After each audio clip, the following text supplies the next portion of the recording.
Good morning students.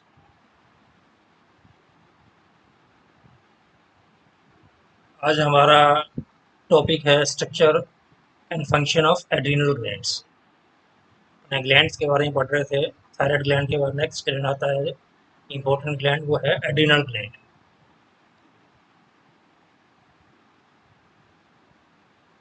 Adrenal gland का structure ऐसा होता है,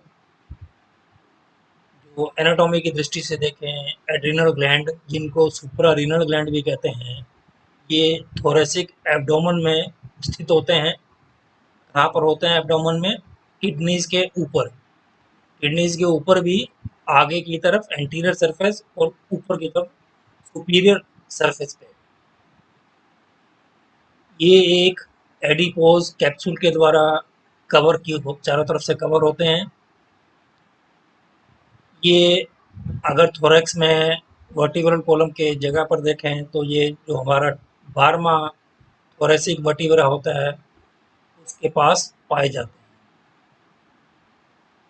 ये एड्रिनल ग्लैंड दो डिस्ट्रिक्ट अलग दो भागों में विभाजित होते हैं। ये है एड्रिनल ग्लैंड जिसमें दिखाई दे रहा है, ये किडनीज हैं, ये ऊपर दोनों एड्रिनल ग्लैंड्स हैं। इसके दो भाग हैं, तो आगे करेंगे कोटेक्स और मेडुला। और इसमें 3 जोन है कोटेक्स में, ये बाहर की तरफ, ये अंदर की तरफ, ये सबसे अंदर की तरफ। तो एड्रिनल ग्लैंड के दो भाग होते हैं, बाहर की तरफ का कहते हैं कोटेक्स और अंदर के वाले भाग को कहते हैं मेडुला। ये एड्रिनल ग्लैंड हार्मोन्स सिक्रीट करता है जो कि हमारे शरीर के मेटाबॉलिज्म, केमिकल्स और शरीर के कैरेक्टरिस्टिक्स को प्रभावित करता है। इसके साथ में ये नर्वस सिस्टम को भी प्रभावित करता है, जिससे कि हमें स्ट्रेस के प्रति हम अपना रिस्पॉन्स दे सकें, डिफेंस कर सकें। पहला भाग है एड्रिनल कोर्टेक्स। ये एड्रिनल कोर्टेक्स जो है, ये कोर्टिकोस्टेरॉइड हार्मोन्स बनाता है जो कि कोलेस्ट्रॉल से बनते हैं। ये हाइपोथैलेमिक, पिट्यूटरी और एड्रिनल एक्सिस को कंप्लीट करता है। एड्रिनल कोर्टेक्स कोर्टिसोल और कोर्टिकोस्टेरोन हार्मोन्स का सोर्स है। सामान्यतः एड्रिनल ग्लैंड्स 35 से 40 मिलीग्राम कोर्टिसोल पर प्रतिदिन सिक्रीट करते हैं।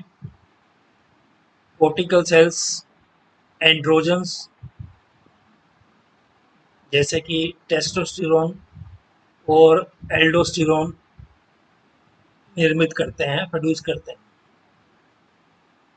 जो कोर्टेक्स है, ये न्यूरो एंडोक्राइन हार्मोन्स जो कि पिट्यूटरी ग्लैंड और हाइपोथैलेमस से सिक्रीट होते हैं, इनसे नियंत्रित होता है। साथ में ये रेनिन एंजियोटेंसिन सिस्टम से भी नियंत्रित होता है। कोर्टेक्स जो है 3 लेयर्स में, 3 जोन्स में विभाजित होता है। इस इन जोन्स को सामान्यतः कई बार फंक्शनल जोनेशन भी कहते हैं। कार्य की दृष्टि से ये जोन्स बनाई गई हैं। सबसे बाहर की जोन होती है वो है जोना ग्लोमेरुलोसा। मध्य की जोन है जोना फेसिकुलेटा और सबसे अंतिम अंदर की तरफ जोन है वो है जोना रेटिकुलरिस। तीनों के हार्मोन्स भी अलग होते हैं। जोना ग्लोमेरुलोसा जो ये मिनरेलो कोर्टिकोइड्स कोर्टिकोस्टेरॉइड्स प्रोड्यूस करता है, जिसमें मुख्य हार्मोन है एल्डोस्टेरोन जो कि शरीर की सोडियम होम्योस्टेसिस का कार्य करता है। सोडियम होम्योस्टेसिस का अर्थ है शरीर में सोडियम की मात्रा का नियंत्रित करना। दूसरा भाग आता है जोना फेसिकुलेटा। ये मुख्यतः ग्लूकोकोर्टिकोइड्स हार्मोन का स्रावन करता है।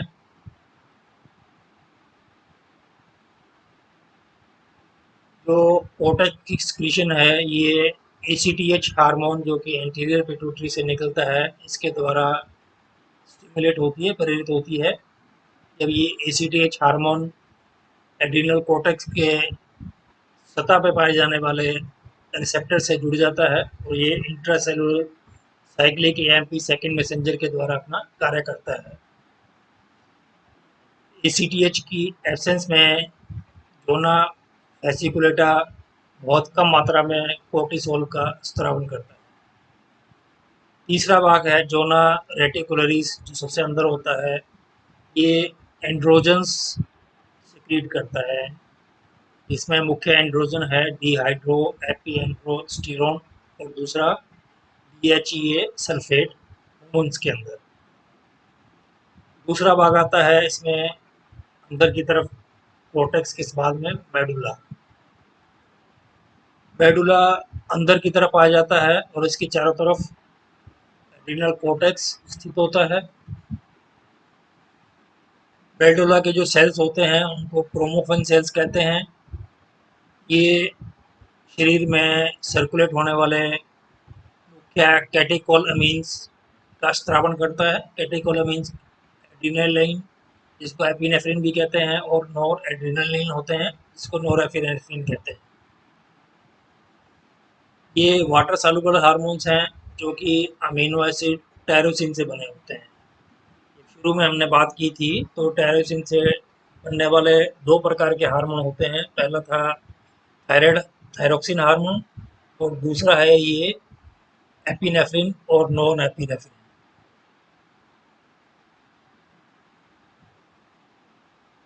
ये एड्रिनल मेडुला, ये कह सकते हैं कि ये स्पेशलाइज्ड सिंपैथेटिक गैंग्लियन है, जिसमें कि सिनेप्सिस नहीं होते हैं क्योंकि इसमें इम्पल्सिस नहीं चलती हैं और इसकी जिस स्थान पर जो इसका जो सेक्रीशन है ये सीधी ब्लड में जाती है, इसलिए इसको हार्मोन कहते हैं।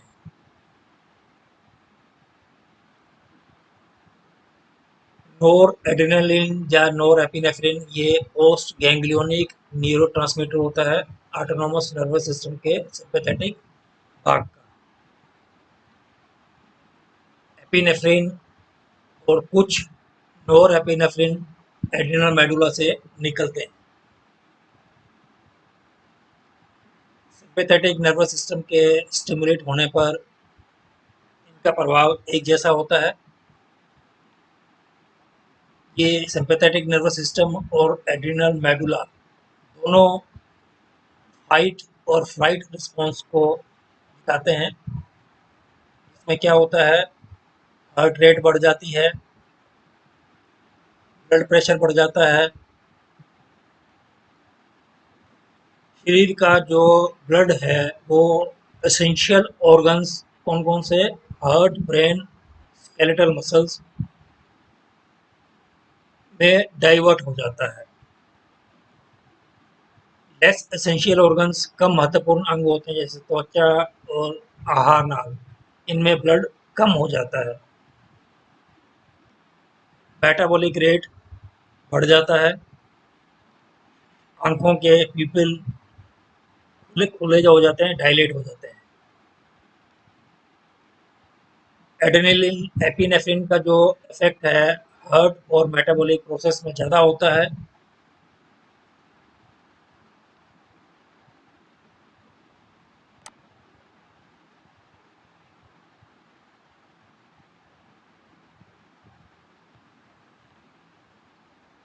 और नॉरएपिनेफ्रिन का ब्लड वेसल्स पे ज़्यादा होता है।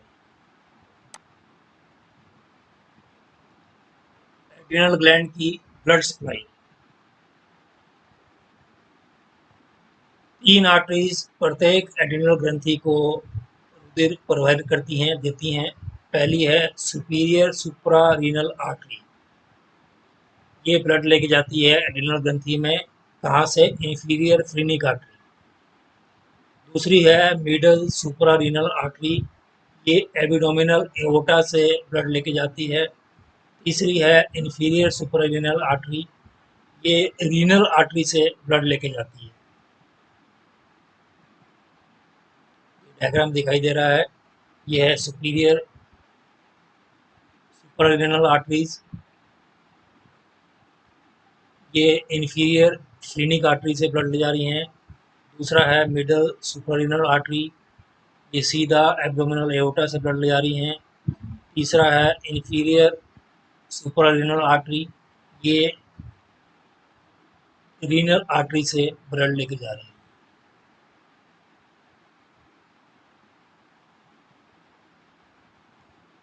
वीनस ड्रेनेज मतलब वेन्स कौन सी होती हैं, ये इनके अंदर सुप्रारीनल वेन्स होती हैं। जो राइट सुप्रावीनल रीनल वेन होती है ये इंफीरियर वेना केवा में खुलती है। लेफ्ट सुप्रारीनल वेन है, ये लेफ्ट रीनल वेन में खुलती है।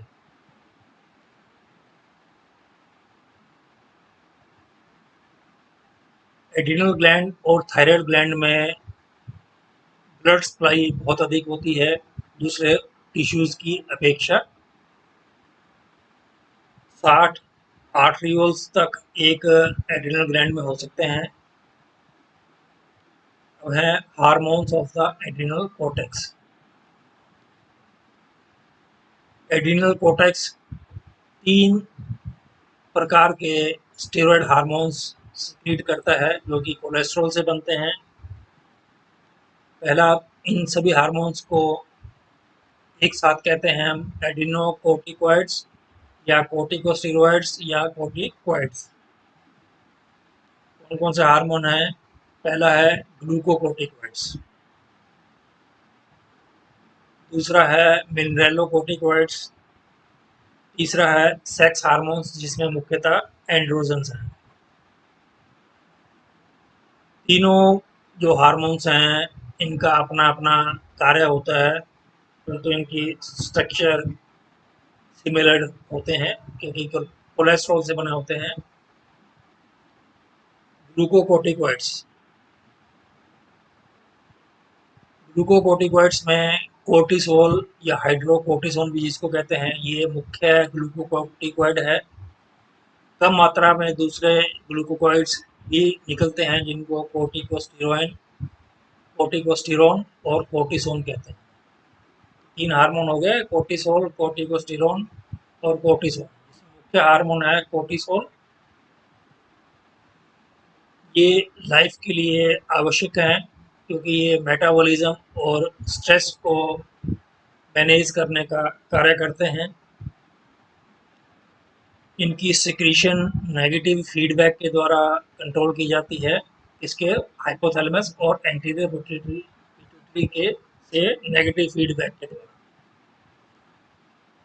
इनका सिक्रीशन एंटीरियर पिट्यूटरी के ACTH के द्वारा प्रेरित होता है, परंतु साथ में ये स्ट्रेस अगर शरीर में है, स्ट्रेस कम है, तनाव है कोई, ये भी ग्लूकोकोर्टिकॉइड्स के सिक्रीशन को प्रेरित करता है।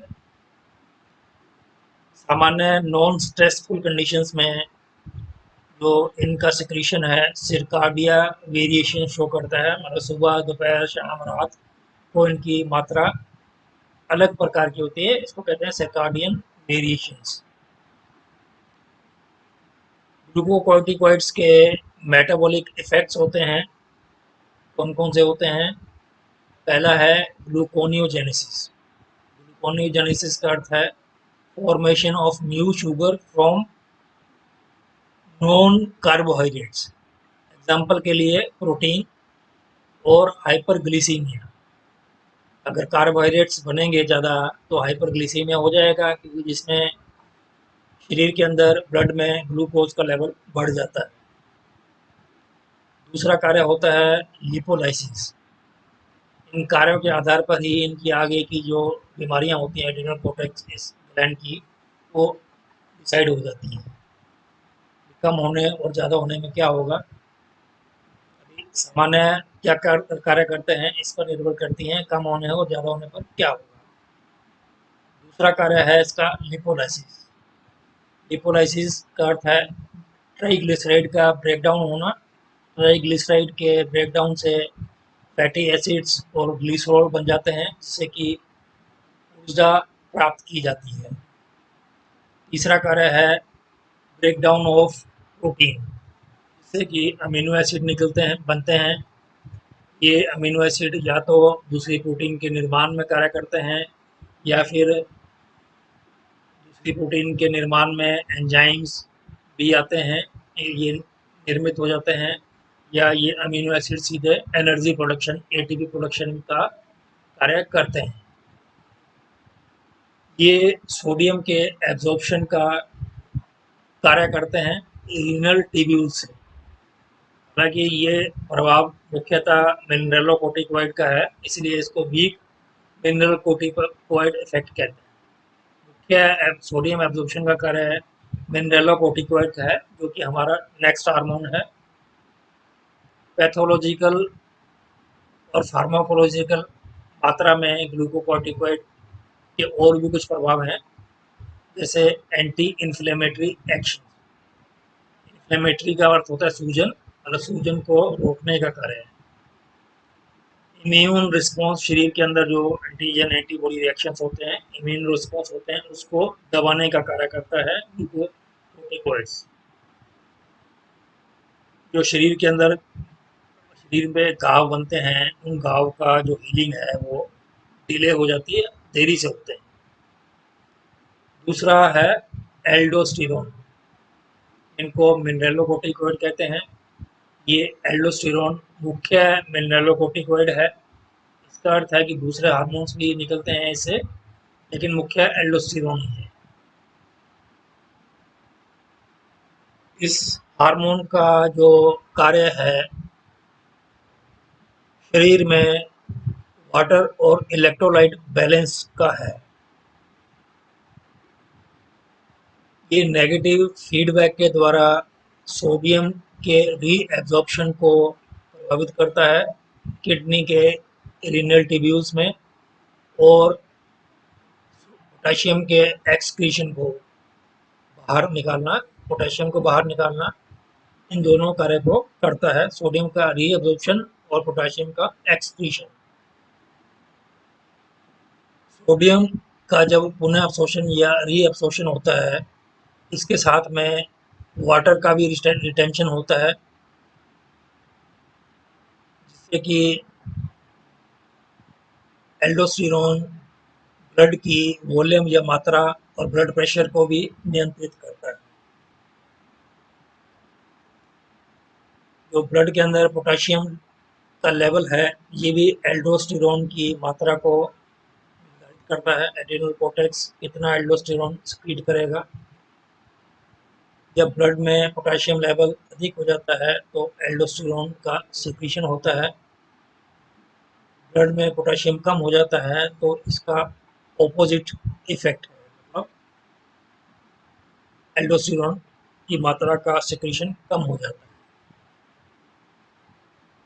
एंजियोटेंसिन भी एल्डोस्टेरोन के सिक्रीशन को स्टिमुलेट या प्रेरित करती है।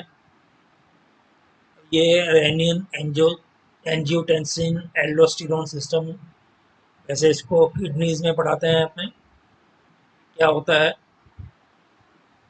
जब किडनी में ब्लड फ्लो कम हो जाता है और ब्लड में सोडियम लेवल कम हो जाता है, तो किडनी सेल्स, कुछ सेल्स होती हैं जिनको जक्स्ट्रा ग्लोमेरुलर एपरेटस कहते हैं, उनके द्वारा रेनिन एंजाइम का सिक्रीशन किया जाता है।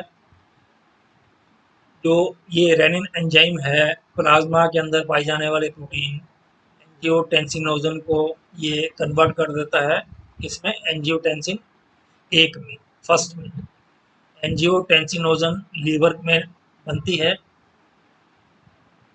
एंजियोटेंसिन कन्वर्टिंग एंजाइम पाया जाता है जो कि मुख्यतः लंग्स में बनता है।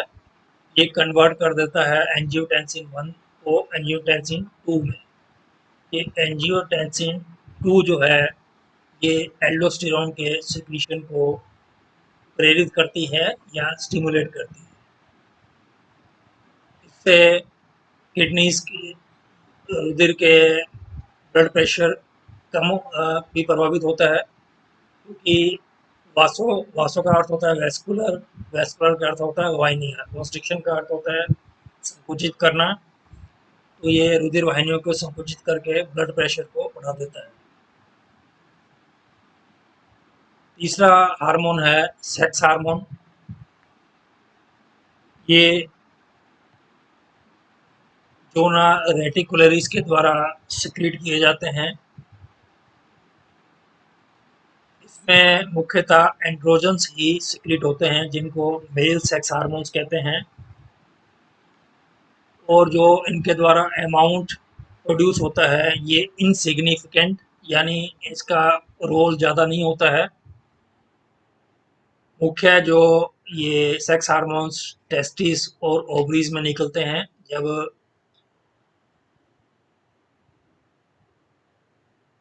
व्यक्ति अडल्ट बन जाता है, तो सेक्स हार्मोन्स का इतना इनमें कार्य नहीं है। थैंक्स।